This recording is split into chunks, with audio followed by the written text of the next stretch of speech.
दिवाली का राक्षस। दिवाली का त्योहार हम सभी बहुत धूमधाम से मनाते हैं। दिवाली के आने से हफ्तों पहले ही बाजारों में भीड़ और मानो हवा में एक अजीब सी खुशी हो जाती है। पर दिवाली की रात पूरे साल की सबसे बड़ी अमावस की रात भी होती है। ऐसा माना जाता है कि दिवाली की रात भूत और प्रेतों की शक्तियां बहुत बढ़ जाती हैं। हमारी आज की कहानी ऐसी ही एक अंधेरी काली दिवाली की रात के बारे में है। जतिन, ऋषि और ईशान बचपन से ही गहरे दोस्त थे। साथ में पले बड़े वो तीनों दोस्त एक दूसरे के जिगरी थे और हमेशा साथ ही घूमते थे। पर जब ऋषि और उसकी फैमिली ने इंडिया से बाहर सेटल होने का डिसाइड किया तो ये उन तीनों के लिए मानो आखिरी दिवाली थी जो वो साथ में मनाने वाले थे। दिवाली के जस्ट बाद ऋषि अपनी फैमिली के साथ वो शहर हमेशा हमेशा के लिए छोड़कर जाने वाला था। तीनों ही चाहते थे कि ये दिवाली उनके लिए यादगार रहे।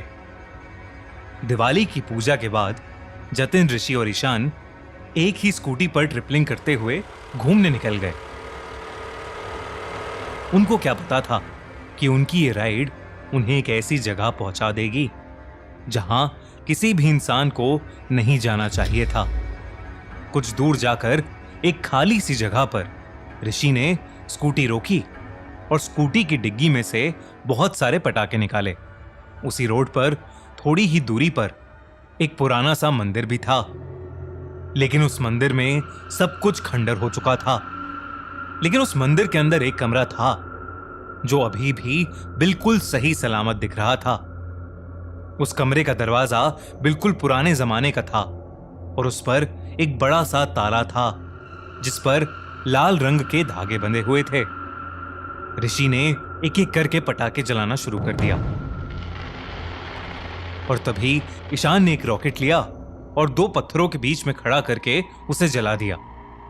रॉकेट में आग लगते ही वो रॉकेट प्रेशर से नीचे गिर गया और सीधा उस खंडर हुए मंदिर के अंदर जाकर पड़ गया। एक बहुत ही जोर के धमाके की आवाज आई, पर क्योंकि वो मंदिर पहले से ही खंडर था तो उन लड़कों ने उस धमाके की ज्यादा परवाह नहीं की और अपनी मस्ती में दूसरे पटाखे जलाने लगे।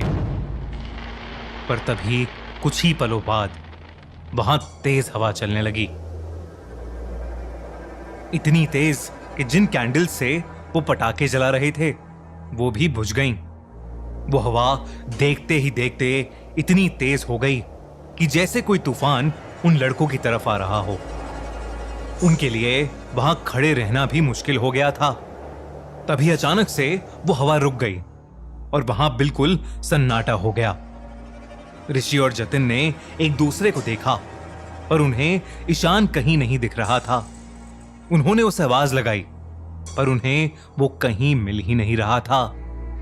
तभी उन्हें ईशान के दर्द से कराहने की आवाज आई। वो आवाज उसी खंडर हुए मंदिर के अंदर से आ रही थी।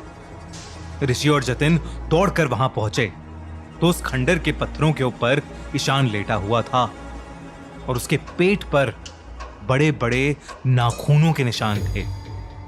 उसके पेट से बहुत खून बह रहा था। जतिन की नजर मंदिर के अंदर गई तो जो दरवाजा पहले बंद पड़ा था अब पूरी तरह से टूटा हुआ था। उन्हें कुछ भी समझ नहीं आ रहा था कि तभी ईशान की आंखें बंद होने लगीं।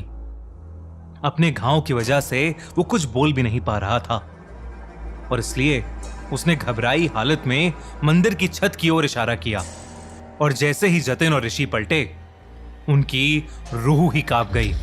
मंदिर की छत पर एक दानव जैसा दिखने वाला भयानक जीव चिपका हुआ था।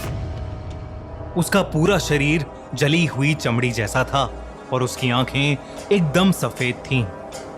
जैसे ही ऋषि और जतिन ने उसे देखा वो अजीब तरीके से उन्हें देखकर चीखने लगा।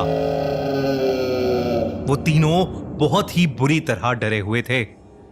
ऋषि और जतिन ने ईशान को उठाया और उस मंदिर से बाहर भागे। वो अजीब सा दानव भी उनके पीछे भागता हुआ छत से नीचे आ गया।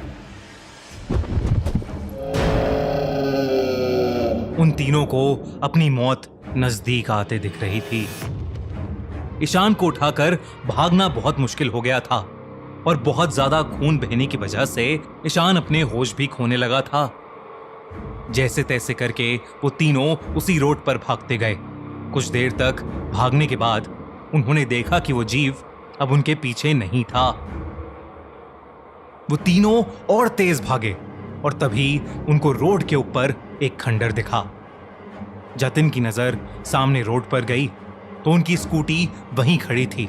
ये देखकर वो बहुत डर गए, क्योंकि इसका मतलब था वो वहीं पर वापस आ गए थे जहां से भागकर वो निकले थे। और जो खंडर उन्हें दिख रहा था वो वही खंडर हुआ मंदिर था जहां पर उन्हें वो राक्षस दिखा था। उस मंदिर के बंद दरवाजे के अंदर एक छोटा सा कमरा था जहां एक मूर्ति लगी थी, और वो मूर्ति किसी और की नहीं बल्कि उसी दानव की थी जो उनके पीछे पड़ा था। उस मूर्ति के नीचे लिखा था जय खंगूर देव। वो तीनों बेहद डर गए थे। उन्हें समझ नहीं आ रहा था कि वो कहां पहुंच गए हैं। ऋषि ने मदद के लिए अपना फोन निकाला, पर उसके फोन में नेटवर्क ही नहीं था। उसने उस मंदिर की एक फोटो खींची और ईशान को उठाकर वो दोनों स्कूटी के पास ले जाने लगे कि तभी उन्हें अपने पीछे से एक अजीब सी आवाज आई। उस दिवाली के दिन के बाद ऋषि, जतिन और ईशान कहां गए ये किसी को नहीं पता। पुलिस को उस मंदिर के पास से सिर्फ ऋषि का फोन मिला था जिसके अंदर उस खंडर की एक फोटो थी। जब उस इलाके के पुजारी को यह पता चला कि उस खंडर में यह हादसा हुआ है, उसने उसी दिन ही उस जगह को छोड़ दिया। उस पुजारी ने उस इलाके के बाकी लोगों को भी बताया कि करीबन 500 साल पहले खंगूर नाम का एक दानव धरती पर आ गया था। वो इंसानों को खाकर अपनी शक्ति बढ़ाता था। सब उससे डरते थे, इसलिए उसे खुश रखने के लिए उसका एक मंदिर बनाया गया था जहां वो उसे हर महीने एक इंसान की बलि चढ़ाया करते थे।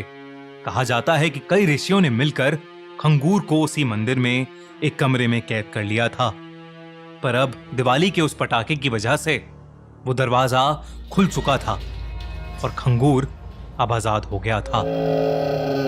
आज भी उस शहर से रात में इंसानों के गायब होने की खबर आती रहती है।